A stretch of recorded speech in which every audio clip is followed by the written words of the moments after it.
Cordiale saluto gentili amici e amiche alla visione all'ascolto, ben ritrovati con linea diretta, rigorosamente in diretta in questo caso, dagli studi di Zoppola, di friulitv.net, per parlare come sempre il venerdì con l'associazione Acquirenti. Lo vedo già collegato e do il buongiorno all'avvocato Ettore Giulio Barba, uno dei componenti dello staff di Acquirenti. Oggi parleremo di una cosa molto importante, perché si sta sviluppando in Friuli Venezia Giulia un progetto particolare legato a difficoltà economiche non solo, e allora OCS, se non sbaglio, è così, avvocato?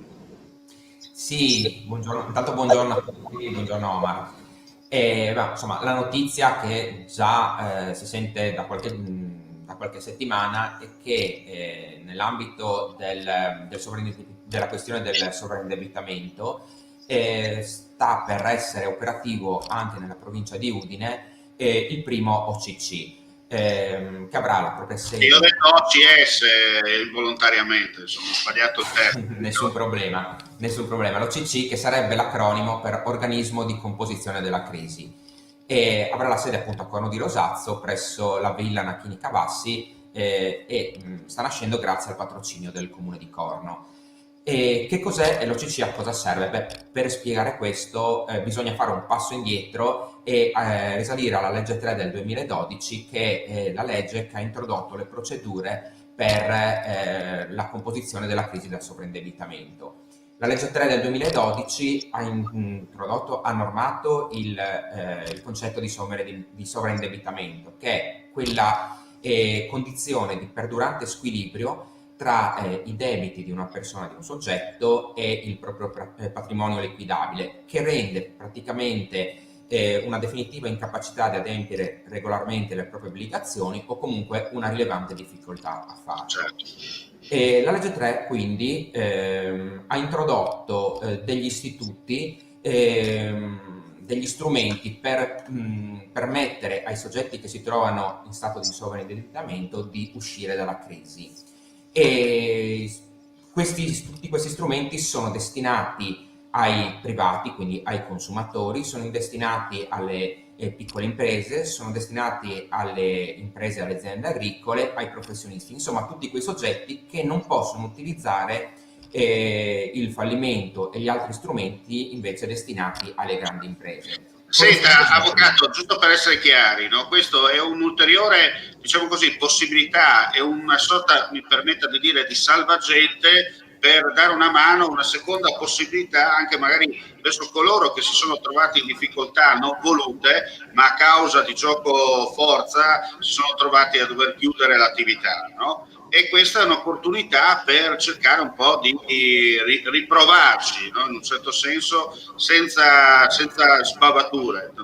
Assolutamente sì, perché prima cosa succedeva? Succedeva che io mi trovavo sovraindebitato in quello stato, con tanto di segnalazioni al CRIF, quindi impossibilità di accedere al credito, e finivo in una spirale dalla quale mi era letteralmente impossibile uscire con le mie sole forze. Faccio l'esempio tipico che poteva succedere: famiglia con due persone, i due coniugi, entrambi lavoratori, entrambi dipendenti, con stipendio, comprano la casa col mutuo, quindi hanno il mutuo ipotecario sulla casa, hanno un figlio che è studente, che è a scuola, con prospettiva di università, hanno magari il finanziamento sulla macchina, cosa abbastanza comune. Cosa succede? Perde il lavoro uno dei due genitori, lo stipendio non è più sufficiente a far fronte alle varie rate. Si entra nella spirale dalla quale, senza un sostegno, senza questa legge, diventa veramente difficile uscire e venirne fuori con le proprie forze, proprio perché o si fa fronte alle spese di gestione della famiglia o si pagano i debiti.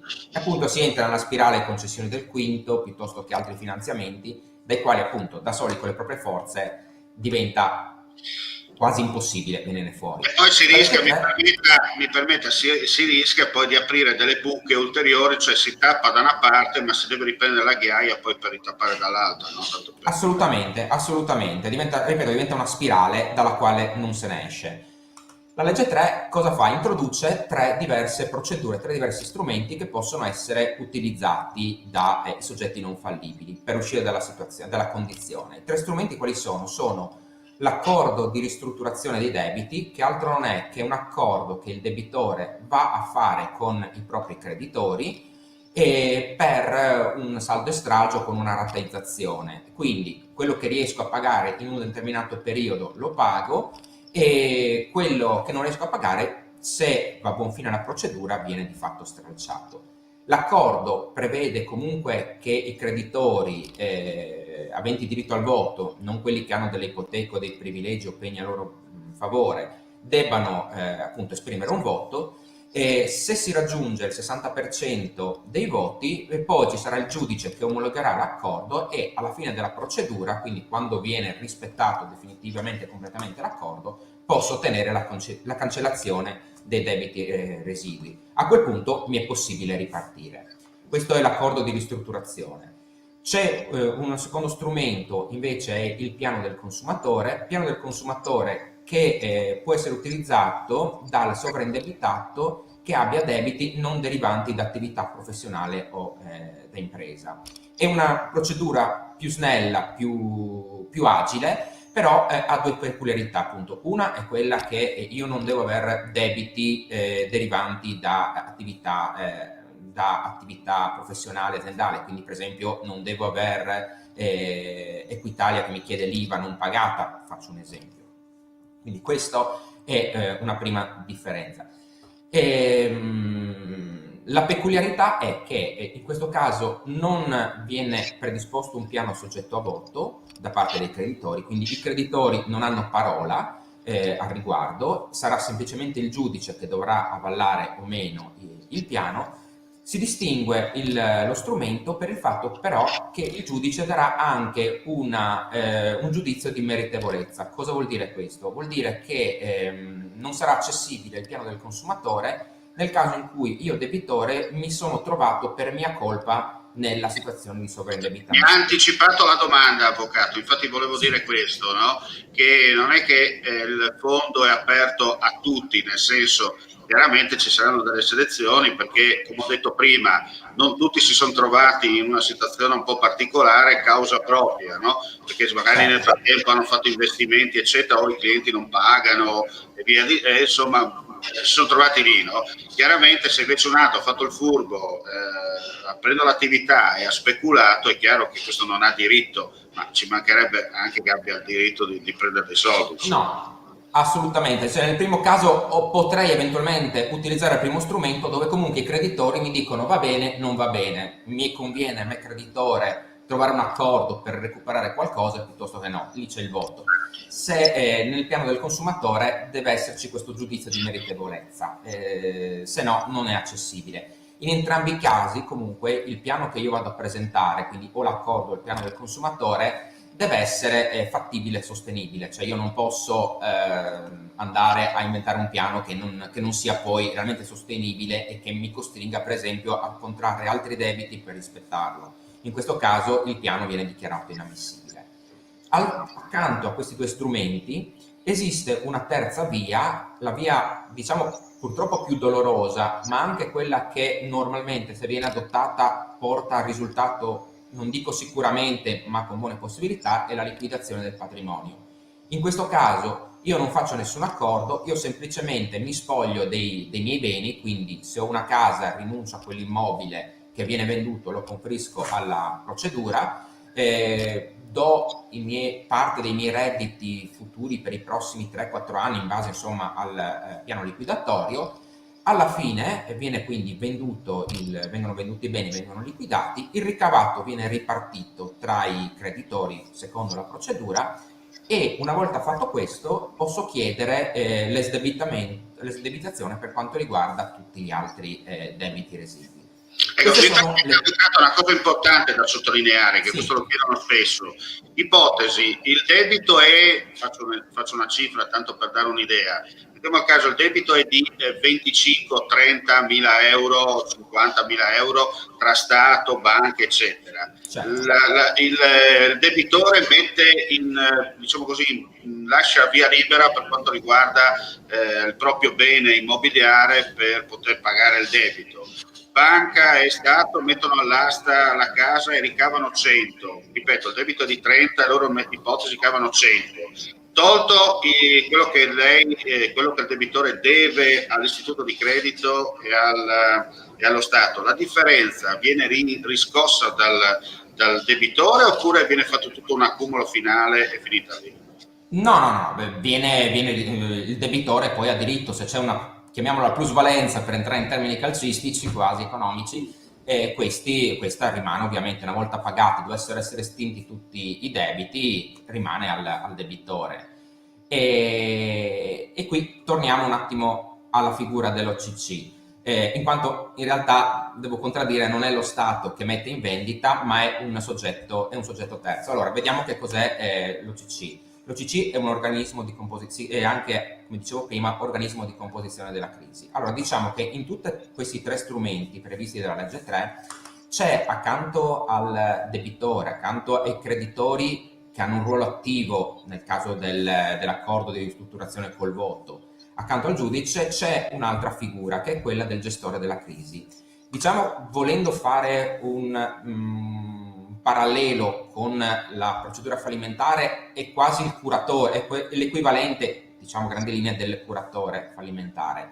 Insomma, il gestore della crisi ha tutta una serie di compiti durante le procedure. Per esempio, è lui che prepara una relazione sulla fattibilità del piano, è lui che può essere, in caso di liquidazione del patrimonio, nominato dal giudice come il liquidatore, quindi quello che materialmente poi andrà a vendere, ripartire il ricavato.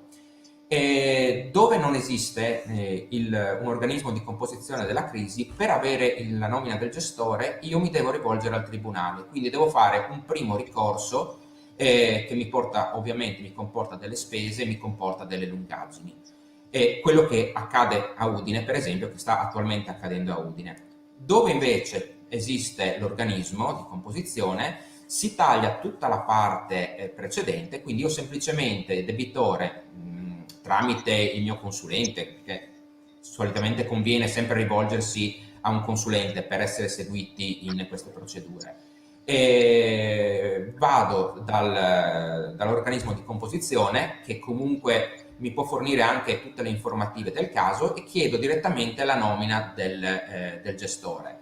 La nomina quindi in questo caso diventa molto più snella e non comporta tutti quei costi iniziali che invece ci sarebbero passando dal tribunale con le varie tasse, tassazioni, contributi unificati e via dicendo. Quindi la costituzione dell'organismo comporterà uno snellimento e una velocizzazione delle procedure anche nella provincia di Udine. Chiaro. Quindi questo è più o meno il quadro. Poi si potrebbe dire di tutto e di più sull'argomento sotto ogni aspetto, insomma, ma per questo, ripeto, non ci basta la nostra finestra, servirebbero giornate, oppure... Anche perché mi permetta, poi ci sono i casi, no? Come ha detto lei, le varianti in corso d'opera, perché dopo, in base a quello che sono le necessità della persona che si rivolgerà a voi per cercare di trovare la soluzione attraverso questo strumento per quanto riguarda la sua situazione debitoria. Certo, noi come un'associazione noi teniamo uno sportello aperto per chi vuole prendere informazioni, poi chi vuole informarsi. Poi è chiaro che nel momento in cui si decide di seguire questa strada, di preparare un piano, di fare l'accordo di ristrutturazione, ovviamente è opportuno farsi affiancare da un consulente, da un advisor, come detto in gergo. Noi possiamo consigliare qualcuno, se no ovviamente ci sono altre figure, altri commercialisti, altri avvocati che ovviamente fanno la stessa attività, e avendo le idee, diciamo, un pochino più chiare anche su quale dei tre strumenti è quello che calza più correttamente per la propria situazione. Perfetto, io direi, avvocato, che è più che sufficiente il suo intervento di oggi. Chiaramente poi l'abbiamo detto, in base alle esigenze del consumatore, poi ci saranno le varie pratiche dirette attraverso i vostri uffici oppure attraverso queste belle iniziative che servono proprio ad aiutare a far ripartire e dare la seconda o terza opportunità, insomma, a coloro che hanno voglia di lavorare e hanno voglia veramente di prendere avere una mano per poter ripartire e fare il bene di se stessi, per la propria attività e dare magari anche l'opportunità ad altri di trovarsi un posto di lavoro. Assolutamente, assolutamente. Bene, qualsiasi informazione, chiaramente i nostri amici che ci stanno in questo momento guardando e ascoltando possono inviarci anche una mail a info@friulitv.net e noi automaticamente inoltreremo agli amici di Acquirente. Altrimenti, per chi ci guarda anche in differita, c'è il link della pagina di Acquirenti dove eventualmente vi potete collegare per avere ulteriori informazioni in merito all'argomento che abbiamo trattato oggi.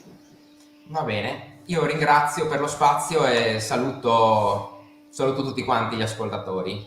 E io saluto lei e ringrazio come sempre l'Associazione Acquirenti per la possibilità, insomma, di entrare direttamente, io uso un termine un po' commerciale, a chilometro zero, entrare direttamente nelle case per far conoscere, insomma, quelle che sono le iniziative e soprattutto non è la solita trasmissione tanto per fare un po' di propaganda, eccetera. Voi sapete che io anche seleziono le associazioni, vado proprio a selezionarle, nel senso che prima vado a cercare di capire chi sono, come operano, poi effettivamente se sono serie entrano da me, altrimenti vai da un'altra parte. E anche questa è la democrazia. È così, avvocato? Assolutamente, assolutamente. Ci fa le pulci. Bene, ci mancherebbe. Grazie come sempre ai nostri amici e amiche per la visione e l'ascolto. Per quanto riguarda Linea Diretta ci sarà un'altra finestra informativa, cambieremo completamente argomento, parleremo di ambiente intorno alle 13:15 circa di oggi e poi verso le 3 parleremo di case, immobili per quanto riguarda l'andamento in Friuli, Venezia Giulia. Come sempre poi aggiornamenti con la cronaca su friulitv.net. Siamo a Zoppola, siamo nella sede del Friuli Occidentale, ma il nostro hashtag è sempre quello. Mandi e alla prossima. Mandi.